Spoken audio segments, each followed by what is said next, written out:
You know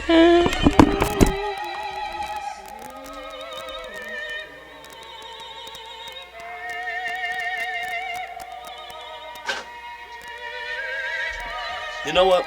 No TikTok lights. We're not doing it today.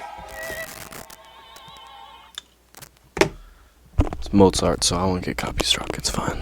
Hey guys, we're talking about testosterone today. I'm leaking all my notes.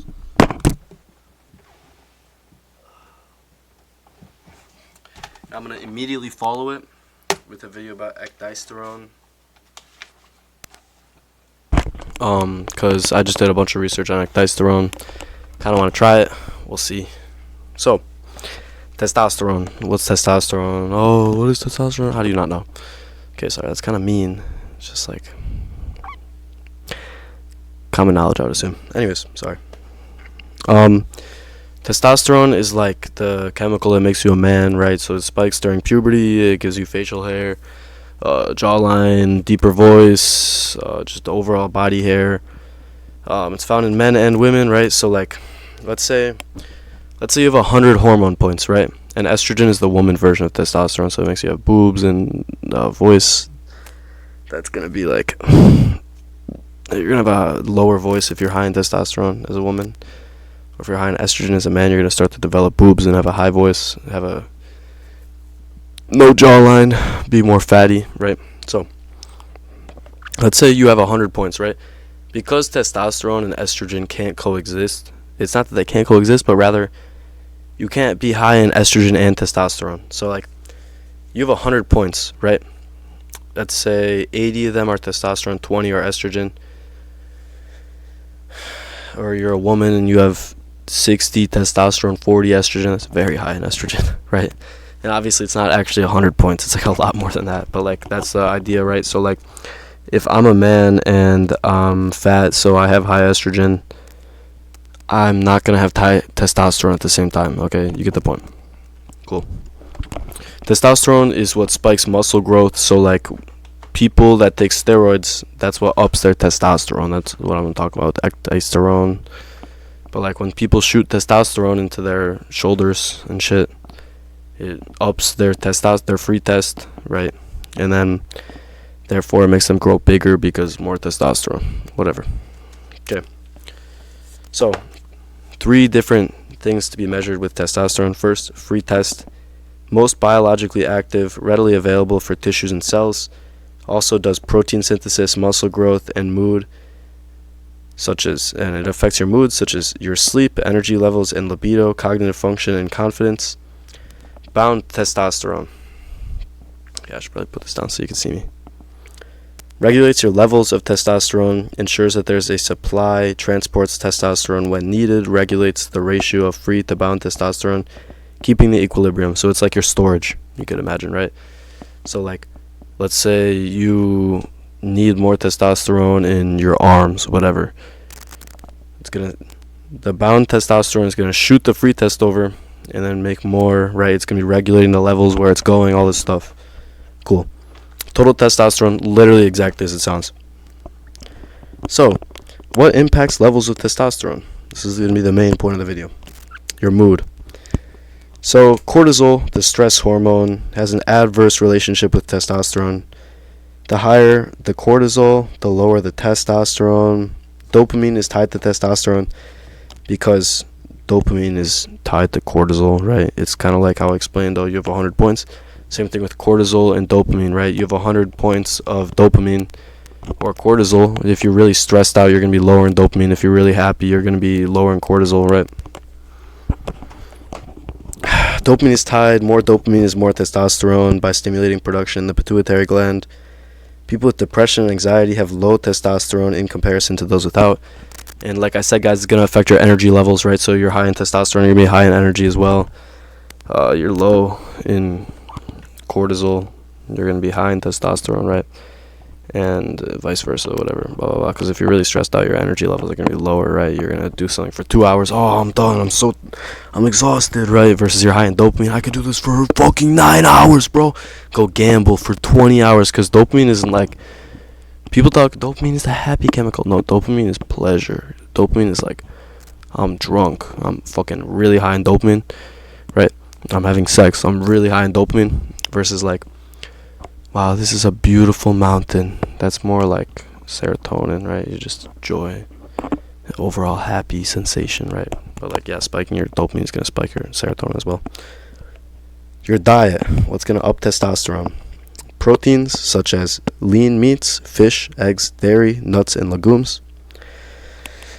Fats, mono and polyunsaturated fats like olive oil, nuts, seeds, fatty fish, such as salmon or trout, coconut oil. Vitamins that will up your testosterone: zinc, found in shellfish, beef, nuts, whole grains, chicken, and turkey. Vitamin D, you get it from the sun, being outside. Hence why the guy that sits inside all day looking at his computer is like lower in test versus the farmman, Mr. Farmer, right? Fatty fish, eggs, milk, yogurt, and cereal.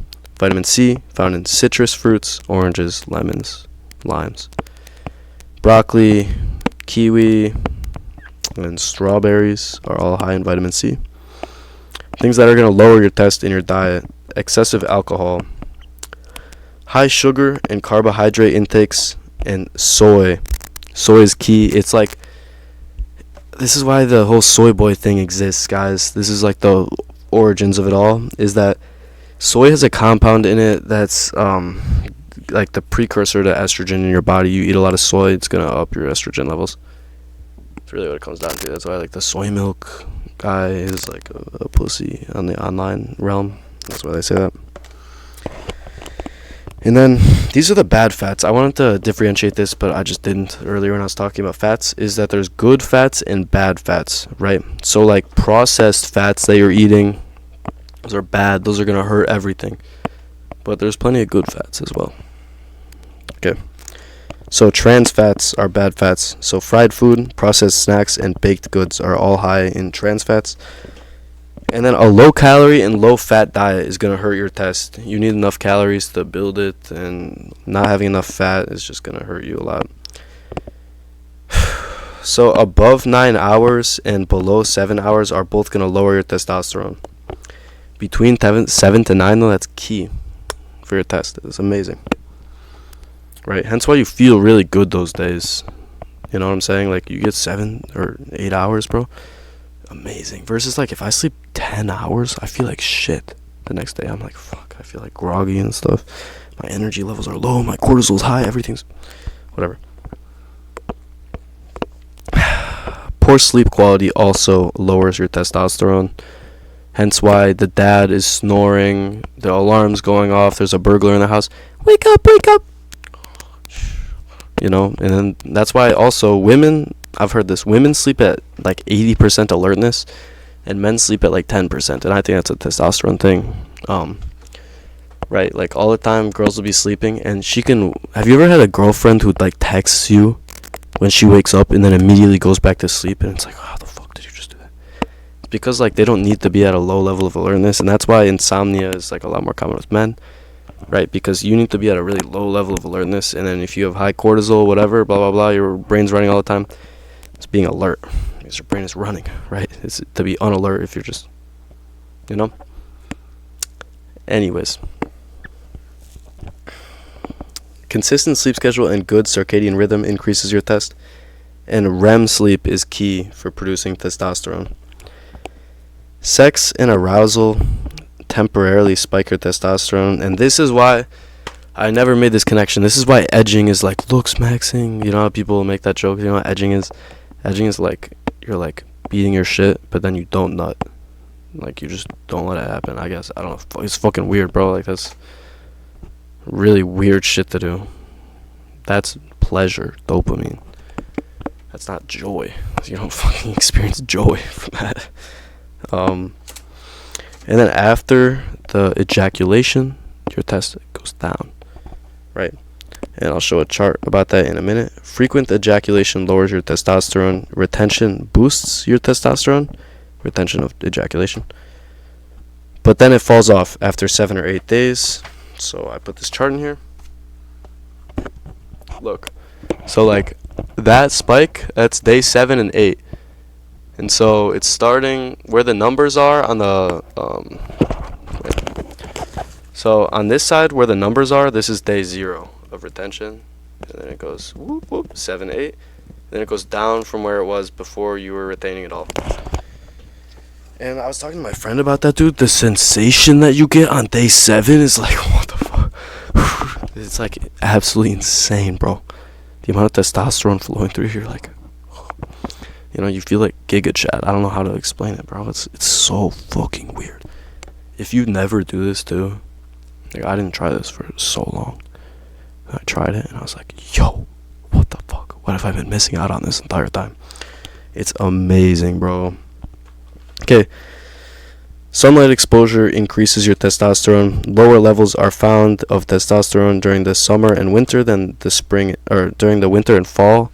Sorry, my bad. The winter and fall is lower than the summer and spring because less sunlight. You're not going out as much, being as active, right? There's a bunch of studies on it. And then cold shock increases your test, right? So what is cold shock? When people talk about, I'm a Sigma, I do cold showers, that's what a cold shock is, right? So you wake up in the morning, bang! This is like you don't have to do it in the morning, obviously. This is just how most people do it. Wake up in the morning, bang! Straight into the shower, freezing cold. When you get shivers and stuff, that's what cold shock is. It's like when you go from normal environment to freezing, and then your body's like, oh, what the fuck? And it like spikes your cortisol and all this shit, because then the cortisol drops really hard, and then your testosterone's good. Everything's just amazing. Highly recommend it. Heat shock, long exposure such as a sauna or hot tub might lower your testosterone, but a brief exposure can increase your testosterone. Hence why after the gym you do like 10-15 minutes. You don't do like, if you do 40 minutes, you're fucked. Supplements that are normal supplements, not steroids or anything, blah blah blah, that are gonna up your test. Tonka Ali, DHEA, I don't know what that is. Fenugreek, Tribulus terrestris, DHA, and ashwagandha. Ashwagandha, I'm not really sure. People talk about it all the time. The reason that they say it lowers your or that it increases your test is because you're lowering your cortisol levels so low. That's why, like, I always get videos on my Instagram where it's like this guy and he's like, POV, your boyfriend's on ashwagandha. It's actually really funny. The girl goes, my parents are arguing, and he goes, who's winning? it's like you have no cortisol, you have no stress, you just don't care, right? And I saw another one where it's like, it's the same thing. It's like your boyfriend's on testosterone. She goes, I've been cheating on you, and he goes, bro, my ears are ringing so loud right now. My ears are always ringing, bro. It's like so bad. So bad. I notice it gets a lot worse when I drink alcohol. Like in the moment, not like the next day or anything. It's really strange. Like no one else relates to that. And I'm like, what the fuck? Anyways, and in it too, she goes, my sister just turned 18, and he goes, I have a present for her, and starts like lowering his seat. This is ridiculous stuff. Okay, sorry. That's kind of stupid. But a lot of these supplements are going to barely increase your testosterone. Like my friend, he used to work at a supplement company, and he would be like, dude, I have to take like 7 times the serving for ashwagandha. And like, seriously, the serving size for most of these supplements is not going to change anything unless you get an insane dose one, or you take like 5 times the serving size, which I'm not recommending, guys. I'm just talking about for Tonka Ali and ashwagandha. I don't really know about the other ones. Stimulants. Nicotine has a negative impact because your cortisol goes up and your GnRH production goes down. Caffeine, minimal studies, but the impact is small as long as it doesn't affect sleep or get consumed in massive portions, because then you're going to get anxious and stressed and it's going to spike your cortisol. But I actually read a study that they did with rats. This is a few months back, talking about how in adolescence, if you take a lot of caffeine, then you like really mess up your brain's chemistry and stuff and your hormone production, so that would be negatively affecting. This is the exercises ranked on what's going to increase your test the most. So lifting, right, is going to increase your testosterone the most. Specifically doing chest, back, and legs. People talk about this all the time, that legs increase your testosterone. It's very true. Like, dude, when I do a leg workout, I'm like, whew. You know, it's crazy, the increase that you feel. And then after lifting is high intensity hit workout. I don't know what the other I is. High intensity something training. I don't know. And then the third is cardio. So, fat percent. The lower is better, but not lower than 8%. So, 8% to 15% is optimal. Anything outside of that is a negative impact, right? So, like, look. So, these are some body fat percents. You probably can't really tell which one's which. And then this is the impact that body fat has on your estrogen levels. Hence why fatter men are normally more complacent. They're normally having more feminine features. They normally, blah, blah, blah, all this stuff, right? So you want to have a lower body fat percent. Hence why, like, the skinny kid is, like, very high in test. I don't really know what I'm at. Someone say in chat, look.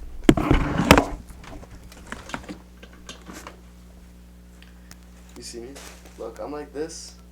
Like, I don't know what this means.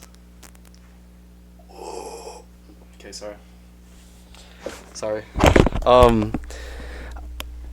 I've been cutting though. Like, I was a bit fatter, not fatter. Like, I don't want to make you guys have eating disorders because I'm saying I was, like, because I really wasn't. Like, I looked similar. But I've been cutting a little bit, but I've been doing like 180 grams of protein a day, and then 2 meals, and then like some fiber, some fruits. It's been working amazingly, bro. I've actually fucking loved it.